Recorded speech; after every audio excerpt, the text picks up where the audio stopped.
sandcastles. Alright. Okay. Hello everyone and welcome back. It's been such a long time since I last uploaded, but hey, life finds a way to get in the way. It just happens. So let's just jump straight back into this, shall we? So I'm going to admit a little secret here and say that during my last video I unintentionally had a little sneak peek at this next prompt, and let me tell you, coming up with ideas was insanely difficult for me. I don't know what it was just so super hard.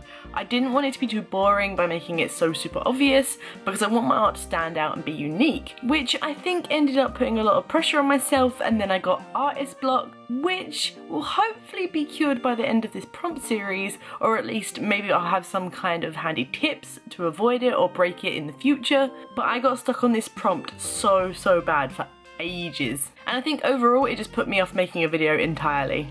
So to begin, I actually started out by drawing some simple, boring sandcastles, as I thought once I'd got them on the paper, maybe my mind will finally move away from constantly thinking about them, which, as you can see, led me to the idea of maybe working on human forms and having this bully-style kid smashing down on a sandcastle.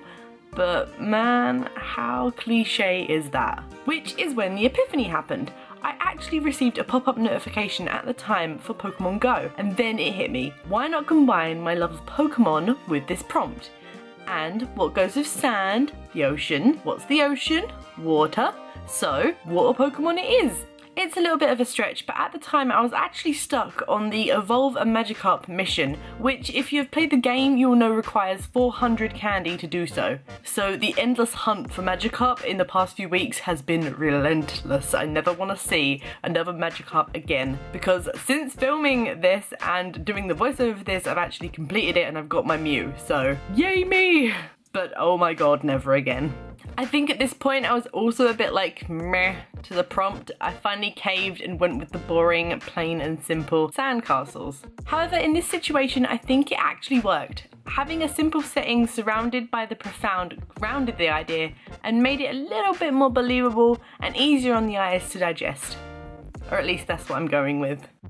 So originally from the draft you can see that I was going for more of a plain drawing consisting of only a few selection of Magikarp.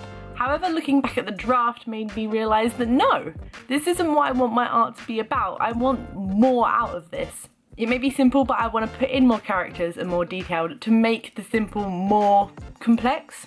Does that make sense? I hate voiceovers. So in comes the Corphish to protect his domain, and he is so cute. So the idea behind this is that this little Corphish has actually taken over the Magikarps castle. As you can see, the castle flags are even still waving the Magikarp crown logo. You know the little crown on top of the Magikarps' heads? Yeah, that's their logo. Surrounding this little guy is several Magikarp who aren't actually that bothered by this takeover because, well, Magikarps aren't exactly known for their intelligence.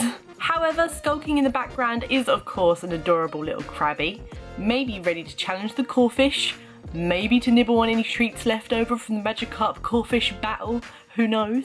I'm sure he's just happy hanging out in the shade.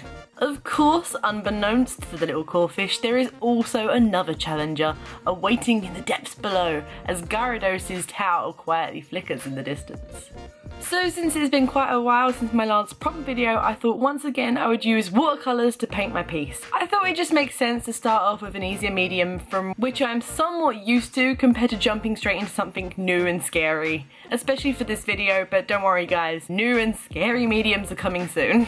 For the colours, I generally stuck with the obvious tones and shades, a bright yellow for the sand, blue for the sea, and mostly stuck with the original Pokemon character colours. Well, as close as I can match them anyway. What I think my art personally lacks, especially when I do colour, is any kind of depth and shading. So for this piece, I tried as best I could to introduce more layers, shadows, and textures. I think my problem with this is that by the time I've sketched, inked, and planned my drawings, outlines and stuff like that, by the time I reach the colour phase of the artwork, in my mind I'm just done. I'm not a very patient person and it's something I want to work on, but it's like internally I'm screaming, move on to the next piece, this took too long, you're wasting your life.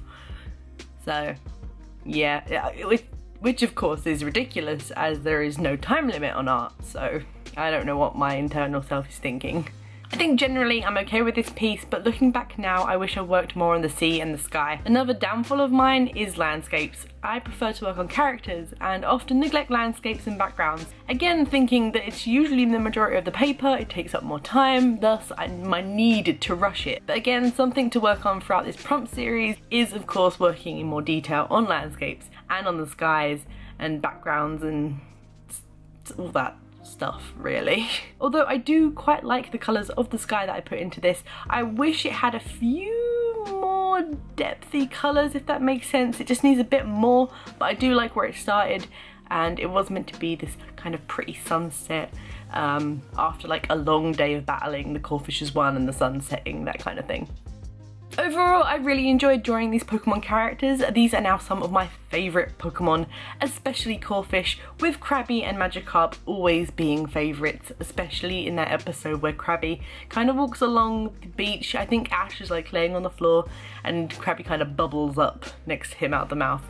It made me laugh loads as a kid. I was very easily pleased.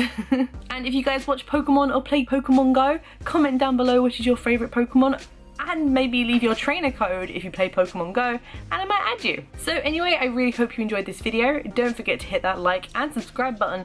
Also, if you're drawing along with these prompts, tweet me a pic and I'll feature it in my next video. All my links to socials are in the description box below. So thanks for watching, and I'll see you guys later. Bye!